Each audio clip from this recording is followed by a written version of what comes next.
बच्चन साहब के साथ एक बैठना, उस माहौल के अंदर होना, राइट? कैसी फीलिंग है कि वो मैं आपको एक्सप्लेन नहीं कर सकता, कि वो फील कर देते पूरे एटमॉस्फेयर को। इस तरह का उनका ऑरा है उनके अंदर। शाहरुख के साथ में कितने शोज करे आप? शाहरुख भाई के साथ मैंने आई थिंक 5-6। आमिर भाई का क्या था कि वो अपने शो से पहले रिहर्सल पूरा आके करके, पूरा सेटिंग करके फिर होटल में जाते थे। शी जस्ट सोच, मतलब वेरी नाइस लेडी। और उन्होंने मेरे साथ कहती, अभी हम ऐसा करते हैं, पिक्चर लेते। कौन बोलता पिक्चर नहीं लेते? मेरे साथ पिक्चरें खिंचवाई। पहली गजल के बाद अंकल ने जो दूसरी गजल गाई, उसके अंदर अंकल ने जो मेरे ऊपर ही कॉमेंट, जो मेरे ऊपर ही टोन कसे, it was very unique way. उन्होंने मतलब पब्लिक का जो आक्रोश था, उन्होंने अपने म्यूजिक में निकाल दिया।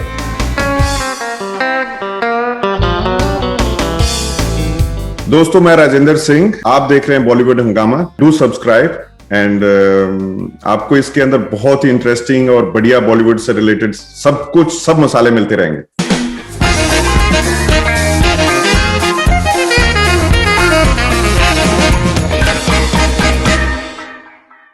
राजेंद्र सिंह जी, वेलकम ऑन बॉलीवुड हंगामा। थैंक यू फरदीन भाई, thank you so much and thank you Bollywood हंगामा।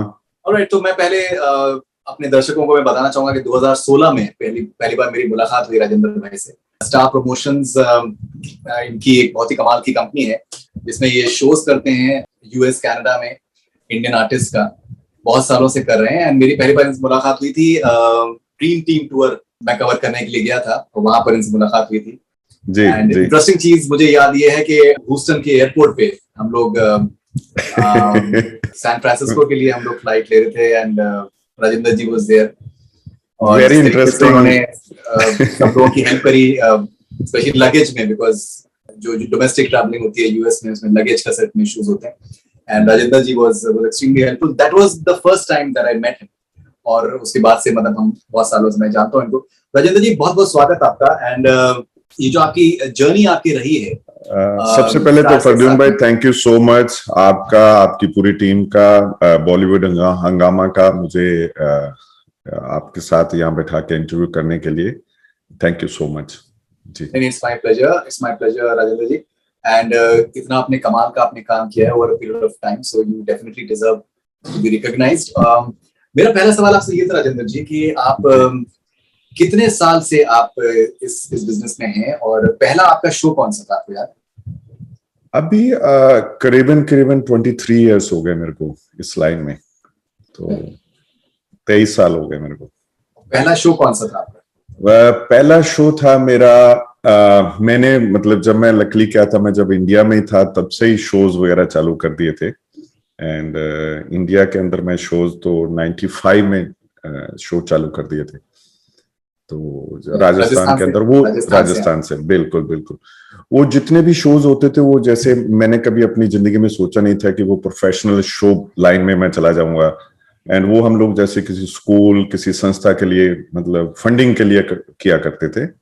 एंड जर्नी मेरी वहां से स्टार्ट होती है। यूएसए के अंदर मेरा पहला शो था 96 और 90 में, जिसमें थे सोनू निगम, धर्मेंद्र, रेशमा एंड रेशमा पाकिस्तानी सिंगर जो रेशमा जी एंड ममता कुलकर्णी जी। ममता कुलकर्णी, ऑलराइट। तो पहला जब आपने और वो भी धर्मेंद्र साहब के साथ में आपने स्टार्ट किया था, कैसी आपकी शुरुआत थी? जो पहला शो था, आपको याद है आज? बिल्कुल, मेरे को हर शो की बातें याद है। मतलब सबसे पहले तो आप सोचो कि आपने कभी सोचा ही नहीं था कि आप एक छोटे से गांव से, राजस्थान से उठ के, और आप इन लोगों के साथ आप रूबरू इनके साथ काम करेंगे, या इनके साथ आपको काम करने का मौका मिलेगा। नेचुरली धर्मेंद्र जी और इन लोगों के साथ काम करना, तो बस बहुत ही अलग तरह की फीलिंग थी। एक्साइटमेंट, नर्वस, सब कुछ, सारे इमोशंस एक साथ चल रहे थे उस वक्त। तो वो मैं दिन आज भी नहीं भूल रहा हूँ। और रेशमा जी के साथ स्पेशली, मतलब उन्होंने उनका जो, मुझे उनका एक सबसे बड़ी उनकी सिंगिंग की आज भी याद है कि वो स्टेज पे लाइन गाते गाते ना लाइनें भूल जाती थी, तो वापस जाके उनको सिर्फ साइड में से जाके बताना पड़ता था कि ये आगे वाली लाइन ये है। ओके, राजेंद्र जी, आपने मुझे एक बड़ी इंटरेस्टिंग सी आपने मुझे एक कहानी बताई थी बच्चन साहब से रिलेटेड जी। आई थिंक अनफॉरगेटेबल्स जो टूर हुआ था बच्चन साहब का, जी। बच्चन, अभिषेक, ऐश्वर्या, तो उसमें किसी एक शो में बच्चन जी। साहब को अपने कुछ जानने वालों को कुछ टिकट्स देने थे, उसमें हाँ, क्या हुआ था एग्जैक्टली?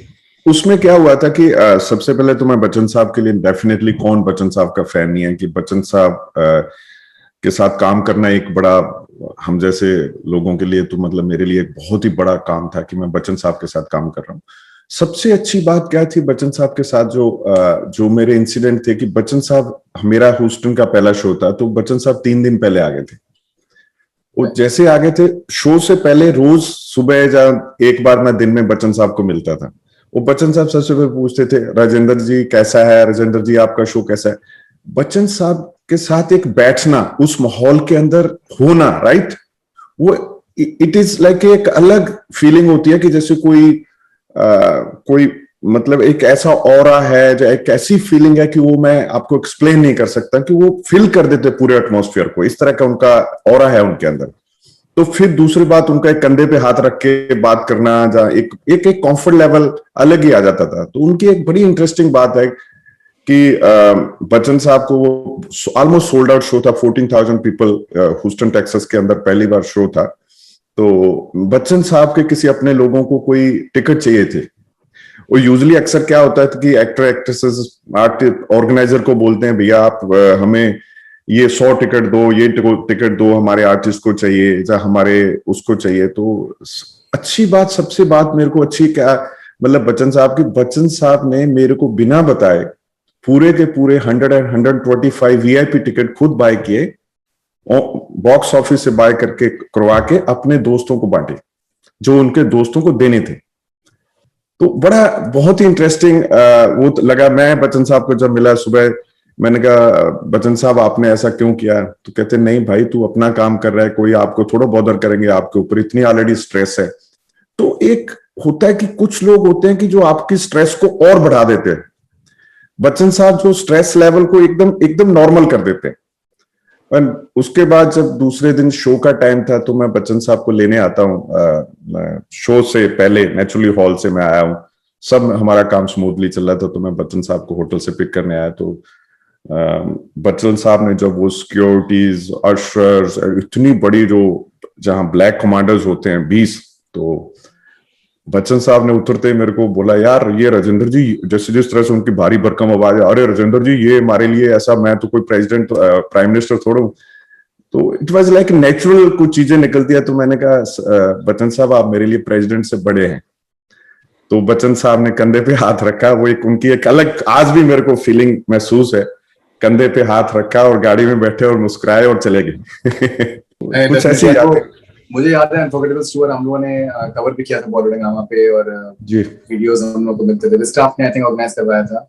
बिल्कुल बिल्कुल बिल्कुल बिल्कुल बिल्कुल, Wizcraft, Andre and Viraf and Subhash. Yes yes successful.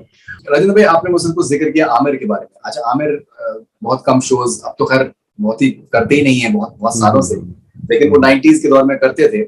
जी और आमिर अपेरेंटली जब जहाँ पर रिहर्सल्स थी वहां पर आके जमीन पे बैठ गए थे, क्या एग्जैक्टली क्या हुआ था? आमिर भाई का क्या था कि जितने भी अभी तक शोज हुए ह्यूस्टन के अंदर, जो अभी तक मैंने किए, एंड आमिर भाई का ये था कि आमिर भाई सबसे पहले मोस्टली क्या होता था, स्टे एयरपोर्ट से उतरते ही, क्योंकि सेम डे इनको सुबह लैंड हुए, शाम को शो होता है, तो आमिर भाई जैसे 12-1 बजे लैंड हुए, उतरते सीधे ही वो हॉल के अंदर जाते थे।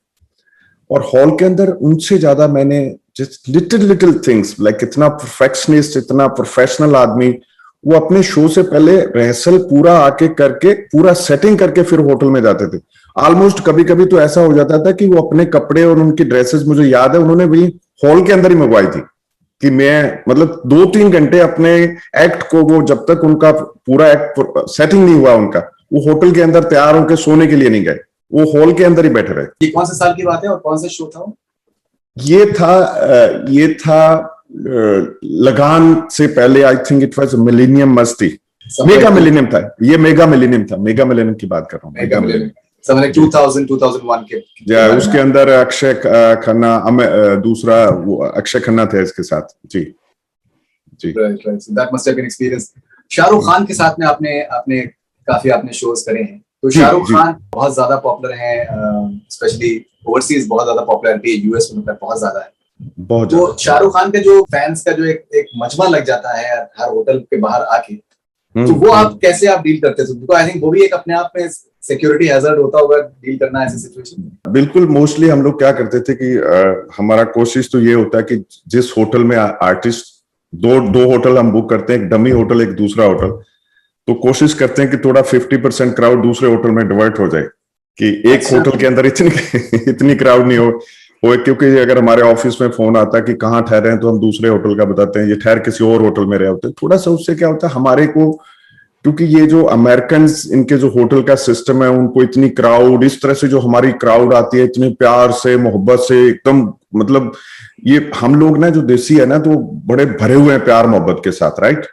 तो इनके साथ होटल में इतनी भीड़ हो जाती, तो ये परेशान हो जाते थे हमारे होटल के अंदर कि ये क्या हो रहा है, हमारे दूसरे गेस्ट परेशान हो रहे हैं। तो हम लोग मोस्टली ऐसा करते थे, आधा टाइम बताओ कि दूसरे होटल में ठहरे हैं, इसमें ठहर रहे हैं। एंड यस, डेफिनेटली जिस होटल में शाहरुख भाई जहाँ ये ठहरते हैं, तो उनके साथ सिक्योरिटी पूरा फुल अरेंजमेंट होता है। पहले से हम होटल वाले के साथ डील जब करते हैं, उनको पहले हम बताते हैं कि भाई ये दिस इज द पॉसिबिलिटीज, कि क्राउड होगी, ये होगी, तो आप हमें देना है तो दो, नहीं तो हम तो किसी दूसरे होटल में चले जाएंगे। तो नेचुरली बहुत सारे होटल्स के लिए भी प्रेस्टिजियस पॉइंट बन जाता है कि इतना बड़ा बॉलीवुड स्टार्स उनके होटल में आके ठहरा है, उनके लिए भी बड़ी बात होती है। शाहरुख के साथ में कितने शोज करे आपने?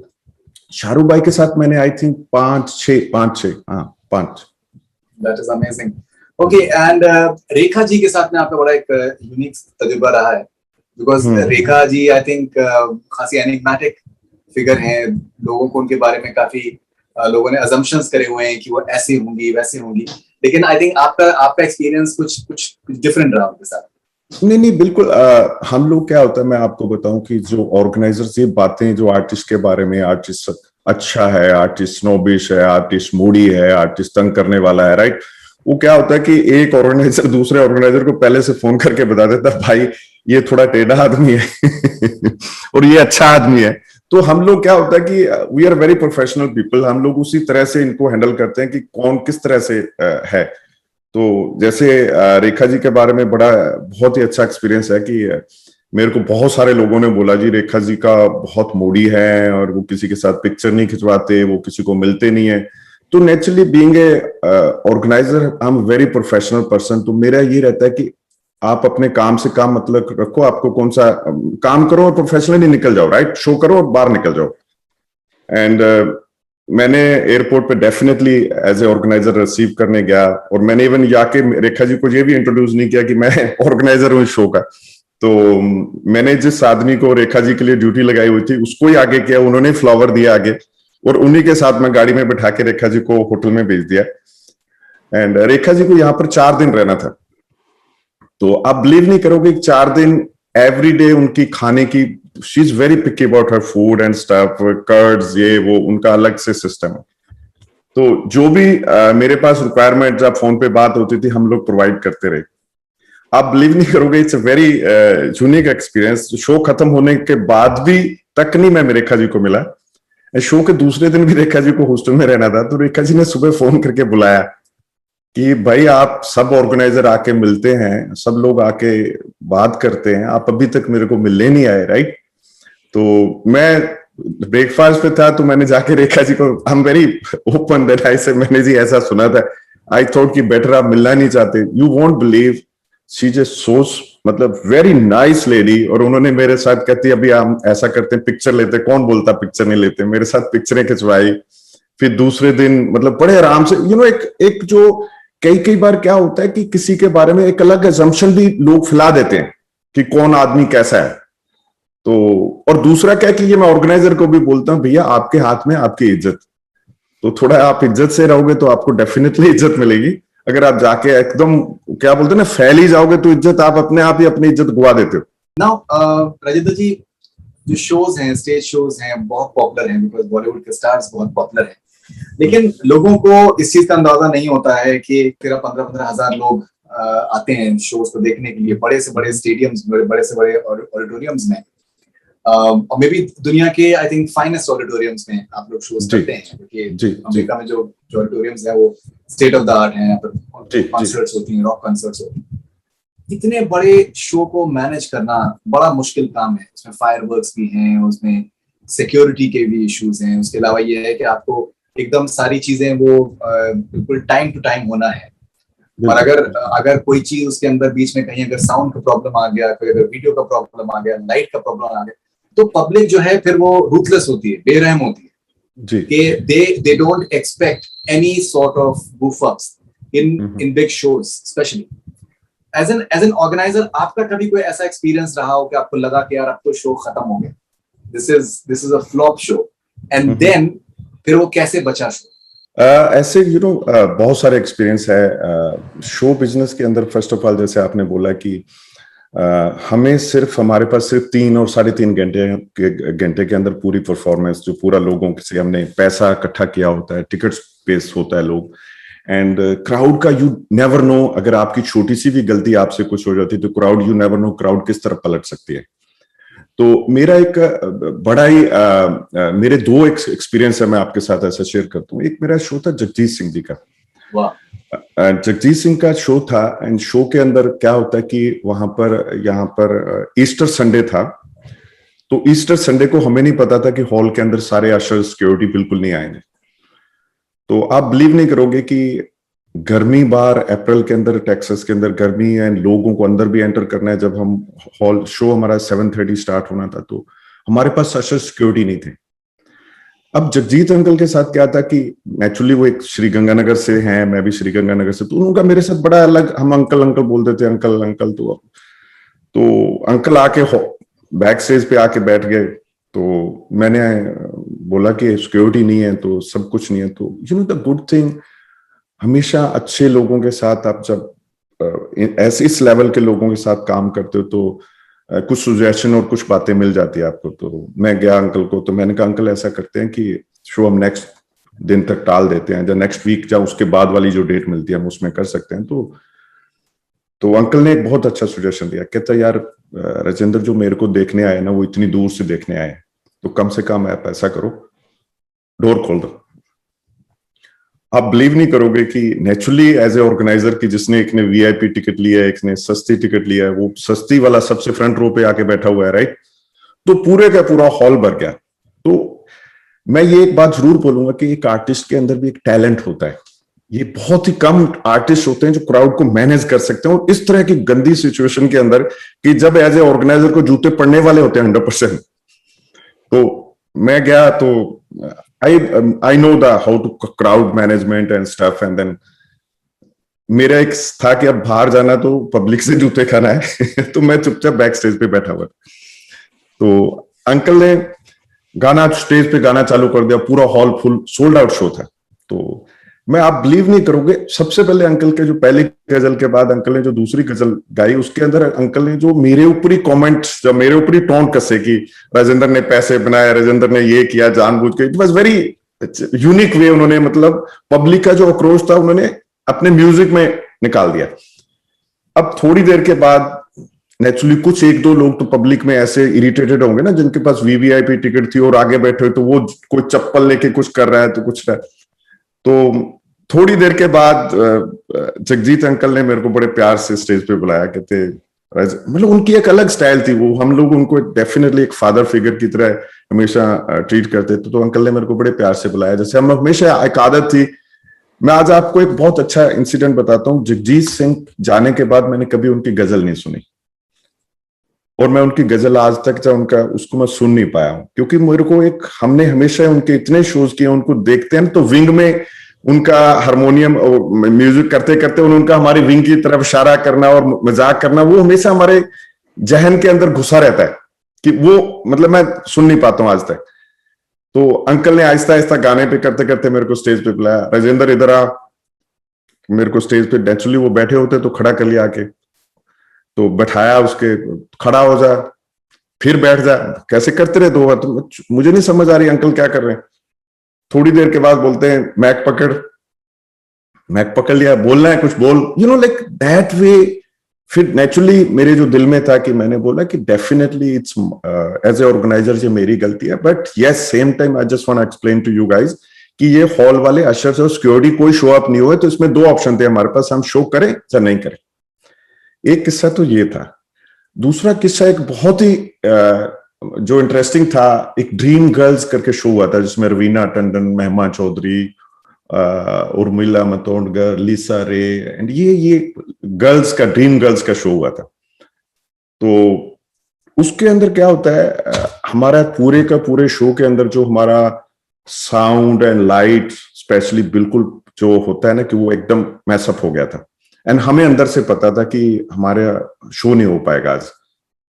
तो शो करते करते एक बड़ी अच्छी बात क्या हुई कि जो लाइट्स के लिए होता है, जो ऊपर हमें बैकअप पे, जो हमारा दिमाग इतनी जल्दी काम किया कि हमने जितने भी लोगों से सामने फ्रंट रो के, उस वक्त उस टाइम पे ज्यादा इतने सेल फोन भी नहीं हुआ करते थे।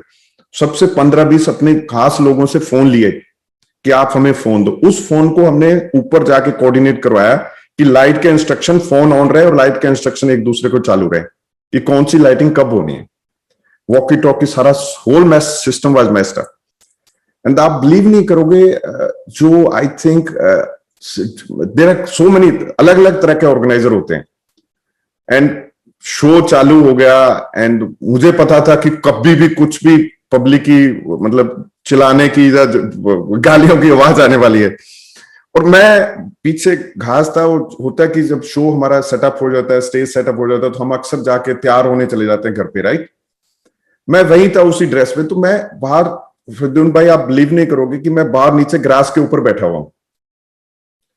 और जब मैं ग्रास के ऊपर बैठा हूं ना, तो जैसे ऊपर वाले के साथ एक ताड़ी जुड़ती है ना कि जस्ट प्रेइंग की मतलब एक इज्जत बचा लेना कि कैसे ना कैसे ये शो निपट जाए। और अंदर से इतनी क्लैपिंग, लोग इतना एंजॉय कर रहे हैं। आई स्टिल रिमेम्बर मैं उस शो के बाद मेरी बहुत ही अच्छी फ्रेंड, उससे पहले हम कर चुके थे महिमा जी का, महिमा चौधरी का। महिमा चौधरी मेरे को पीछे ग्रास पे, उनको पता था मैं पीछे बैठा हूं, मतलब एकदम ऊपर वाले के साथ लिंक करके मेरे को उन्होंने जबरदस्ती पकड़ के स्टेज पे लेके गए। और इतना बढ़िया शो हुआ था और इतना बढ़िया रिस्पॉन्स हुआ था, आप सोच भी नहीं सकते। मैंने शोज कवर किए दुनिया भर में, और मैंने एक चीज नोटिस करी है कि जो आर्टिस्ट होते हैं, बैकग्राउंड डांसर है, बहुत बहुत बड़ा क्रू होता है। मतलब करीबन 80-90-100 लोग होते हैं, कई 150 लोग भी होते हैं, उनका क्रू साथ में ट्रैवल कर रहा होता है। तो उनके लिए वो 3-3, 4-4 हफ्ते के लिए वो लोग साथ में ट्रैवल कर रहे हैं। उनके लिए एक बहुत जाहिर सी बात है, जिस तरीके के शेड्यूल रहता है, शेड्यूल के बारे में मैं बाद में बात करूंगा। तो उसमें एक जो चीज जो उनको बाइंड करती है, एक जो चीज जिससे कि सबको डेफिनेट खुशी मिलती है, और वो होता है देसी खाना, इंडियन फूड। बिल्कुल बिल्कुल ठीक है। एज एन ऑर्गेनाइजर आपके लिए फ्रॉम प्रैक्टिकल पर्सपेक्टिव कितना इंपॉर्टेंट है कि अगर पूरे सब सारे बैकग्राउंड डांसर, सारे पूरे क्रू और everyone to keep them in good spirits, how important is it for a promoter to arrange for good food, Indian food? बहुत ही आपने अच्छी बात की। मैं इस बात में इतना बिलीव करता हूँ। कई बार क्या होता है कि हम ऑर्गेनाइजर पूरी तरह से मतलब फाइनेंशियली हम लोग खत्म हो चुके थे, हो चुके हैं। तो जैसे मान लो एक रात को हमारा $5-6 लाख का लॉस होने वाला है, हमें पता है कि हम we are losing that big amount, right. उसके अंदर हमारा क्या होता है कि मेरा जो रहता है, मैं ये ऑलवेज बिलीव करता हूं, मैं मेरे जो स्टाफ होता है, जो मेरे साथ में हेल्प करने वाले लोग होते हैं, मैं उनको हमेशा बोलता हूं, भाई जो लोग आए हुए हैं वहां से, जो मतलब म्यूजिशियन, डांसर, जो सारा ग्रुप, उनका तो कोई कसूर नहीं है ना। खाने में और पीने में मैं इतना ध्यान रखता हूं। और जब मैं ये बात बिलीव करता हूं कि अगर हम फाइनेंशियली लूज करें, हमारी दूसरी और टेंशन है, और मैं उस टाइम पे ये नहीं चाहता हूं कि दूसरी नई स्ट्रेस हो, किसी को मेहमान नवाजी के अंदर मेरी तरफ से कोई कमी आ जाए। मैंने एक चीज हमेशा, मैं आज बहुत शेयर करता हूं आपके साथ, मैंने एक चीज हमेशा प्रिंसिपल बना के रखा है, मैं किसी आर्टिस्ट को रिसीव करने चाहे नहीं जाऊं एयरपोर्ट पे, मैं ड्रॉप करने जरूर जाता हूं। एंड दूसरा, रात का डिनर, कुछ भी हो जाए, रात का डिनर मैं हमेशा अपनी तरफ से, क्या मोस्टली क्या होता है कि शो के पहले पहले सब लोग बहुत गुडी सब अच्छा होता है, सब चलता है, सब टेक केयर होती है।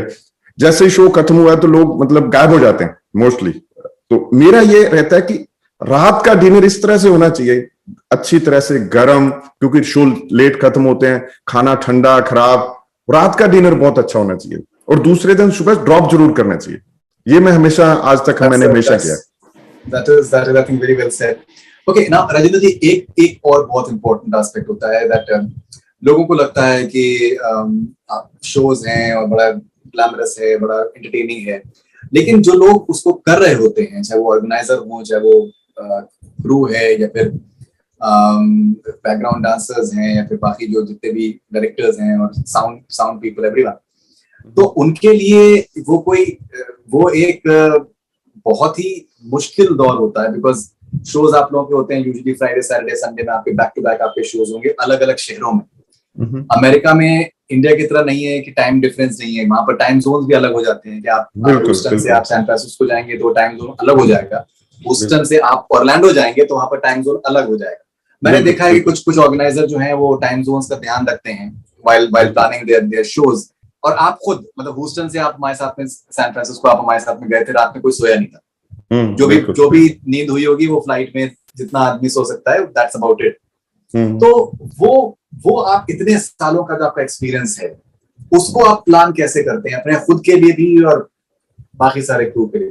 देखो उसके अंदर क्या होता है कि जैसे जब भी हम ये एक सेटअप, आपने भी इतना ट्रेवल किया है उस ग्रुप के साथ एंड आपका सिस्टम सब समझ आ चुका है, राइट? तो हम लोग पहले से प्लान करते हैं कि कहाँ हम गेन करेंगे, कहाँ हम लूज करेंगे। वो विल प्लान फ्लाइट इन सच ए वे कि कहीं कुछ प्रॉब्लम नहीं हो जाए। एंड साथ साथ क्या होता है कि आप जब इतने शोज करते हो ना तो आपकी बॉडी उस तरह से काम करना अडेप्ट कर लेती है, काम उसी तरह से करती है। बॉडी को एक इतना सिस्टम पता है कि जैसे आप एग्जांपल मैं बोलता हूँ, आप एक सिटी में सुबह आज जैसे फ्राइडे को हमने आज रात को शो किया है, फ्राइडे को शो करने के बाद 12-1 बजे शो खत्म होता है, आप 2 बजे खाना खाने जाते हो, 2 बजे के बाद 3-4 खाने पे 3:30-4 खाने, उसके बाद आपको 1-1.5 घंटा बचता है आपको होटल के अंदर। जा तो आप गर्म पानी के साथ शावर लेके दूसरी फ्लाइट के लिए बैठते हो, जो सो जाओगे तो आप परेशान होगे, राइट? तो हम लोग तो अक्सर क्या करते हैं कि उस दिन आप रात को शावर लो और तैयार हो जाओ वापस दूसरी फ्लाइट के लिए। जो नींद आती है वो फ्लाइट के अंदर ही 2-3 घंटे जो होती है ना, 3 घंटे की फ्लाइट में वो ही होता है टाइम। उसमें डेफिनेटली आर्टिस्ट लोग जाके होटल में चले जाएंगे, वो सो जाएंगे, राइट? आप भी शायद होटल में जाके सो जाएंगे। हम लोगों का क्या होता है कि हम आर्टिस्ट लोग होटल में पहुंचे नहीं, हम लोग सीधा हॉल के अंदर जाना होता है। हॉल के अंदर पूरा सेटअप करके सब कुछ देख के वापस फिर होटल के अंदर आर्टिस्ट को सही टाइम पे पिक करवा के होटल में ड्रॉप करना होता है। तो जैसे मैं एक बार बोलूं, जैसे हम लोग स्टेज पे आते हैं, जो कोई आर्टिस्ट हमारे कंधे पे हाथ रख के, जो ऐसे पब्लिक को बड़ा लगता है ग्लैमरस की, वाओ क्या हमारी जिंदगी है, राइट? हम लोग कितने वाओ, आप बिलीव नहीं करोगे, ये पैशन के बिना ये काम नहीं हो सकता। और इतना स्ट्रेसफुल है, इतना स्ट्रेसफुल होता है कि कुछ भी हो सकता है। नहीं बिल्कुल, डेफिनेटली कहीं पर भी आप अगर थोड़ा ऊपर नीचे अगर आप सो गए तो उसमें मतलब बहुत गड़बड़ हो जाती है, गड़बड़ हो सकती है। ये पर्सनली मेरे लिए तो जैसे आपने मेरे बारे में कहा, मतलब जो ड्रीम टीम था मेरे लिए तो बहुत ही जबरदस्त एक्सपीरियंस था। महबूब भाई ने जिस तरीके से पूरा सा प्लान किया था, बिल्कुल। सो उसमें बाय द वे उसमें मैं और बात बताऊं, शायद आपको मैंने सबको फ्लाइट में चढ़ा दिया था। मैं खुद उस शो में नहीं आया था, मैं नहीं चढ़ पाया था क्योंकि जो मेन की बहुत जरूरत थी उस शो के अंदर, मैंने उनको चढ़ाया था। क्योंकि आपको पता है कि फ्लाइट में सीट्स अवेलेबल नहीं थी, कैसे हम लोग मतलब 4-5 घंटे कुछ गड़बड़ हो गई थी उस दिन फ्लाइट्स के अंदर, राइट? तो आप सब लोग चले गए थे, मैं वहां नहीं पहुंच पाया था। मैंने यही सोचा कि मैं नहीं जाऊं तो मेरे बिना ये काम हो सकता है। ऑलराइट, सो राजेंद्र जी, अब ये कोरोना का टाइम पिछले 1.5 साल से रहा है, शोज नहीं हो पाए हैं, अब फिर से शोज स्टार्ट होना धीरे धीरे मेरे ख्याल से शुरू होने वाले हैं। आपके क्या प्लान है? What are the plans that you are having in the immediate future? बिल्कुल, मोस्ट प्रोबेबली मैं सोचता हूं कि नेक्स्ट ईयर मार्च अप्रैल से शोज चालू हो जाएंगे, 2022 के अंदर चालू हो जाएंगे। एंड मेरे पास 2 बहुत ही बड़े प्रोजेक्ट हैं जो मैं इंटरनेशनल लेवल पे कर रहा हूँ। एंड उसके अंदर तो एक बहुत बड़ा प्ले है, मैं नाम नहीं लूंगा, प्ले का नाम नहीं लूंगा। तो वो हम लोग कर रहे हैं कि आई थिंक कहते हैं ना कि आफ्टर अनफॉरगेटेबल शो के बाद अगर कोई मेरा ड्रीम प्रोजेक्ट है जिसको मैं करना चाहता हूँ, कि वो मैं कर रहा हूँ। एंड कुछ छोटे म्यूजिकल कॉन्सर्ट्स है वो मैं कर रहा हूँ। एंड अभी वो भी इसके ऊपर थोड़ा देखना पड़ेगा कि भाई कि ये वीजाज वगैरह, P3 वीजा के लिए कम से कम 2-3 मंथ लगते हैं अप्लाई करने के बाद। तो कैसे सिचुएशन होती है, ये 2-4 महीने के अंदर जनवरी तक सब क्लियर हो जाएगा। ऑलराइट, सो राजेंद्र जी, बहुत अच्छा लगा आपसे बात करके, एंड बहुत कुछ I think I am sure even दर्शकों को भी बहुत कुछ सीखने को मिला।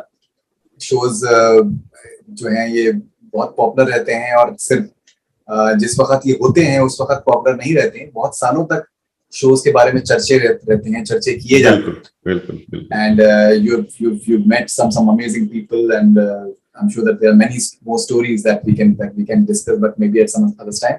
So बहुत बहुत शुक्रिया राजेंद्र जी आपके वक्त के लिए, and congratulations for a fantastic journey. And thank you. Looking forward to many more years of your journey. Thank you so much. Thank you, bhai. Thank you so much.